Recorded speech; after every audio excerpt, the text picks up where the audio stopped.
Bienvenidos a la primera clase de electrocardiografía básica y abordaje de las arritmias a cargo del Departamento de Docencia e Investigación en Enfermería dentro del programa Actualización Continua en Enfermería.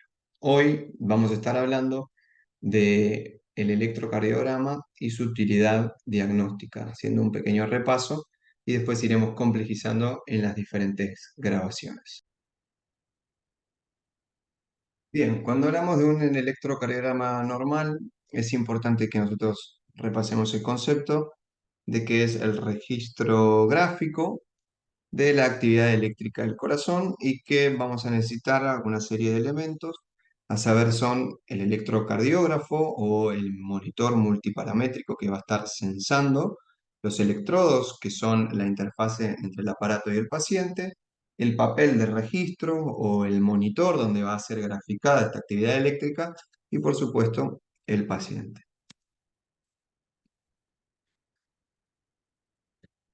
A modo de repaso, nosotros tenemos el sistema de conducción cardíaca, que va a ser uno de los actores más importantes en la electrocardiografía, dado que este va a conducir el impulso eléctrico por toda la masa miocárdica.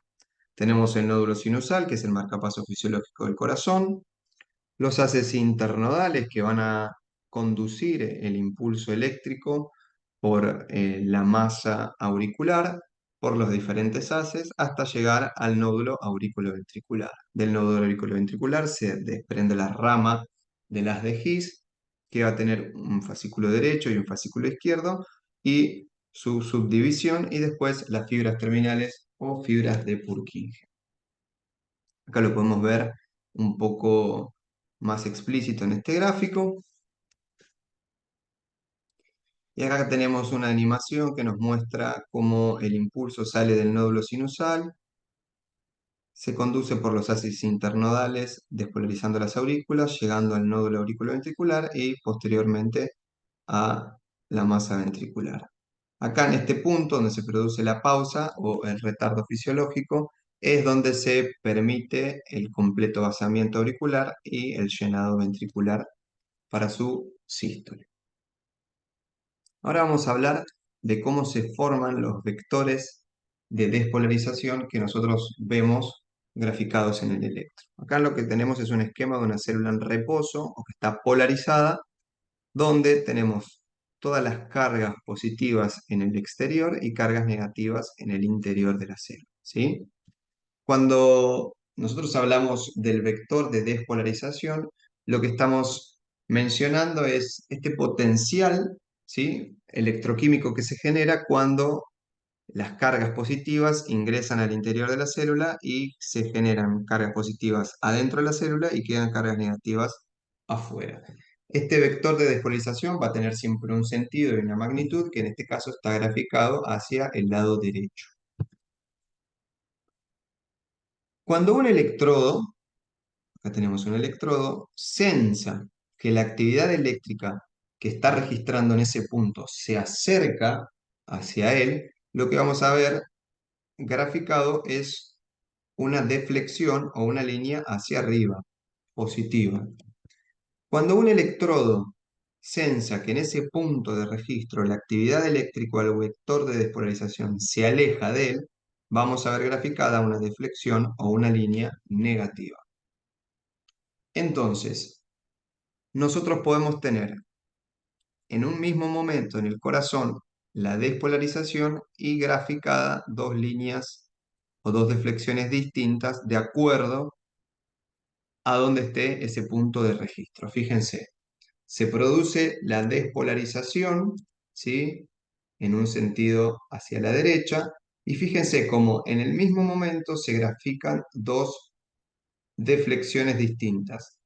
Este electrodo estaba sensando que la energía o el vector de despolarización se alejaba, por eso nos hizo una deflexión negativa, y este electrodo de acá estaba sensando que esa despolarización se acercaba hacia él, por eso nos hizo una deflexión positiva. Esto es lo que nosotros vemos graficado en el electrocardiograma como las ondas positivas y las ondas negativas, ¿sí? Es por eso que nosotros Cuando hablamos de derivaciones o de puntos de registro de la actividad eléctrica, vamos a tener en un mismo momento, ¿sí?, graficadas diferentes ondas, tanto sean positivas como negativas. Cuando nosotros tenemos las 12 derivaciones del electrocardiograma normal, vamos a tener esta actividad eléctrica que sensan estos vectores divididas en dos planos, un plano frontal y un plano horizontal. El plano frontal lo que va a hacer es graficarme el vector de despolarización en un sentido de arriba hacia abajo y de derecha a izquierda. En cambio, en el plano horizontal, nosotros lo que vamos a hacer es graficar el vector de despolarización en un corte antero-posterior, ¿sí? De atrás hacia adelante o de adelante hacia atrás.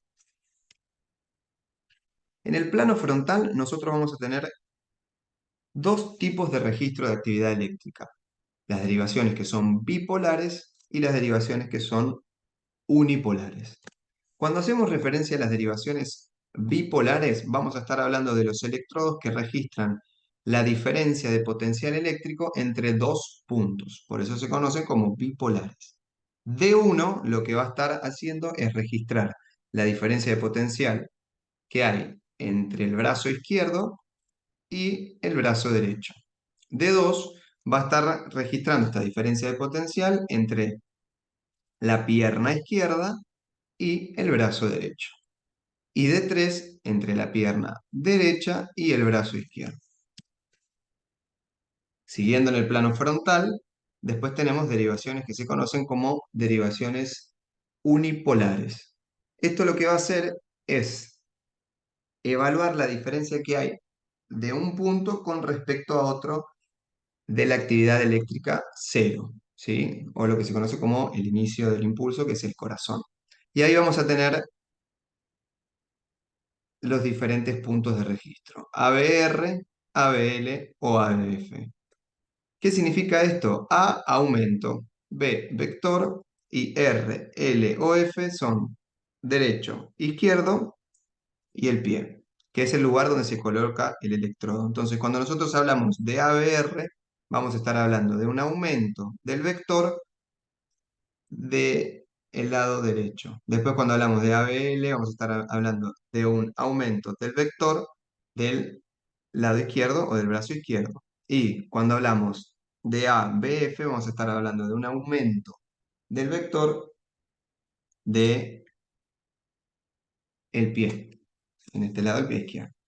Entonces ahí, juntando todas las derivaciones del plano frontal, vamos a tener el vectograma de despolarización del corazón. Después existe el otro plano, que es el plano horizontal, o las derivaciones precordiales que todos conocemos, que van de B1 a B6, con su correspondiente colocación topográfica. Después es importante a la hora de repasar el electrocardiograma que recordemos el famoso papel milimetrado. El papel milimetrado nos va a servir a nosotros para poder medir las diferentes variables de las ondas, los segmentos y los intervalos. Este papel se lee en el eje vertical y en el eje horizontal. Cuando nosotros vamos a medir este papel en el eje vertical, vamos a hablar de voltaje, y cuando lo medimos en el eje horizontal, vamos a hablar de tiempo. Cada eje va a tener diferentes divisiones o cuadraditos, como ustedes pueden ver. Los cuadraditos chiquititos corresponden a 1 milímetro y los cuadraditos grandes a 5 cuadraditos chiquititos. ¿Sí? En el electrocardiograma nosotros podemos tener ondas, segmentos e intervalos. ¿Qué es una onda en el electrocardiograma? Una deflexión, ya sea positiva o negativa, de la actividad eléctrica. El segmento es una porción de línea isoeléctrica comprendida entre dos ondas, y el intervalo es una porción de línea isoeléctrica más por lo menos una onda. ¿Sí? Entonces acá queda conformado lo que nosotros conocemos como el ciclo cardíaco representado en el electrocardiograma. La onda P, el intervalo PR, el QRS, el segmento CT y la onda T.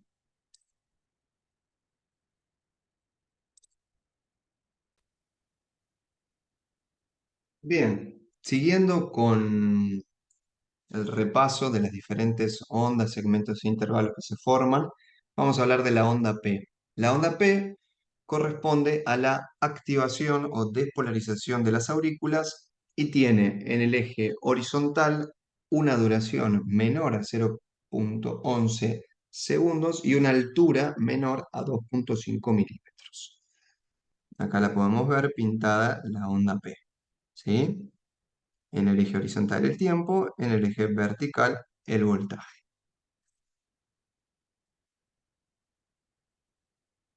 Después tenemos el intervalo PR.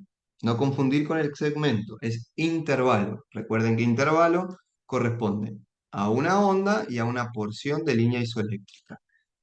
¿Qué nos va a representar a nosotros el intervalo PR? Desde el inicio de la onda P hasta el inicio del complejo QRS, el tiempo de conducción interauricular y auriculoventricular. Este tiene una duración que varía de 12 a 0,20 segundos, a 0,12 a 0,20 segundos. Puede aumentar cuando la frecuencia cardíaca es más rápida y es importante para nosotros porque en este intervalo PR nosotros vamos a poder evaluar lo que son los bloqueos auriculoventriculares. El complejo QRS corresponde a la despolarización ventricular y tiene una duración normal que va desde los 0,8 a los 0,12, podemos extender un poco más, a los 0,12 segundos. Y lo que nos va a estar hablando es de la despolarización ventricular. Aquí queda oculto la repolarización de las aurículas. El segmento ST. El segmento ST es muy importante para nosotros conocer cómo es normal y cómo se manifiesta en la anormalidad, ya que nosotros vamos a poder evaluar la cardiopatía isquémica en este sector. ¿Qué es lo que va a reflejar? El potencial de acción que se genera en la fase 2 de repolarización de los ventrículos. Se inicia al finalizar el QRS, ese punto se conoce como punto J y termina en el inicio de la onda T. Es importante que recordemos que cuando es normal es isoeléctrico o está en el mismo nivel de la línea de base del electrocardiograma. Y la onda T que corresponde a la repolarización ventricular, ¿sí? Normalmente es positivo, aunque puede estar en algunas derivaciones negativo. Después también les presento acá la onda U, es una onda que no suele estar presente siempre, pero cuando aparece no reviste ninguna relevancia patológica ni clínica, pero no está de más conocerla. Entonces, con lo que estuvimos evaluando recién, vamos a tener la formación del electrocardiograma de 12 derivaciones normal. En las próximas grabaciones vamos a estar viendo un poco más complejo lo que es la electrocardiografía.